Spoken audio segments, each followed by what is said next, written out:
Having appeared in almost every Legend of Zelda game, the bow and arrow is a staple for the series, as well as RPGs in general, and it's the next item I'll be implementing in my open source Zelda-like game. First, I wanted to get the arrows included into the game, so I drew this simple arrow sprite, and made it so the player can spawn these by pressing the item button. To make them move, I basically reused the code for the first phase of the boomerang, where it flies away from the player, and applying this to the arrows has the same effect. But obviously, it's weird how they don't face the same direction that they're moving. We'll need to rotate the arrow appropriately.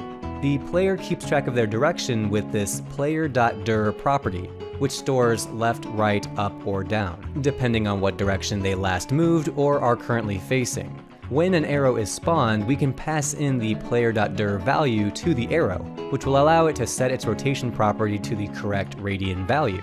And when we apply this rotation value to the arrow sprite, it now faces the correct direction.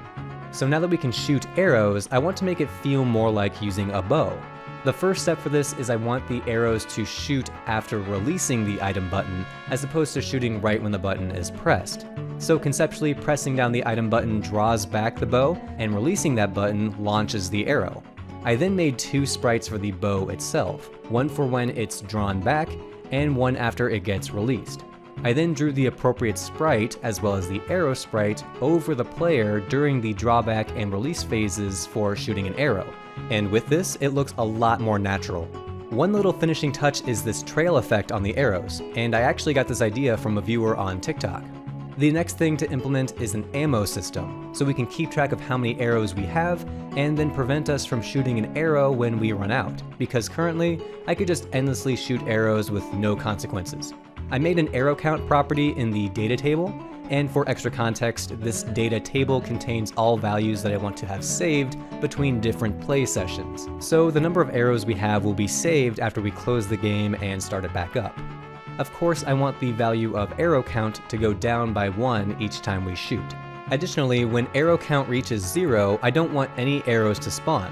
And this is accomplished with a simple if statement which cancels any arrows from being created if arrow count is less than 1. And when this happens, the same bow animation occurs, but the arrow sprite is missing and no arrows get launched. Right now the arrow count is being displayed with this simple debugging text, but of course we'll want a proper UI for this. So I made this simple box in the corner that shows our currently equipped item, and you're able to cycle through these really easily. With this in place, I added an extra box below the bow that displays the arrow count. I'm a bit on the fence about how this looks, but it serves its purpose well for now. While I was at it, I decided to apply this exact same arrow system to the bombs, since the player will have a limited number of those as well.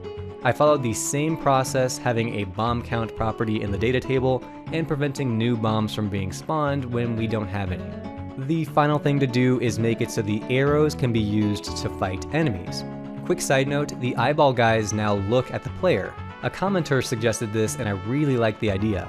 Now for the arrows, I added some logic where on collision, the enemy gets knocked back a little bit and takes some damage. This logic is very similar to how the sword works, but the knockback is toned down and the direction of the knockback matches the direction that the arrow is traveling. It's simple, but it works great. And that will wrap up this video. Seeing the number of items in the game grow is very exciting, and the next thing I'll be working on is putting in a loot system. Right now we're able to shoot and deplete our arrows, but there isn't currently a way to get more, so that will come next time. As a reminder, this game is completely open source and is available on Github. You can find a link to this repo in the description. And if you enjoyed the video, please leave it a like. That helps me out a lot. And if you'd like to see more videos like this, or more game development content in general, be sure to subscribe. Thank you so much for watching, and I'll see you in the next one.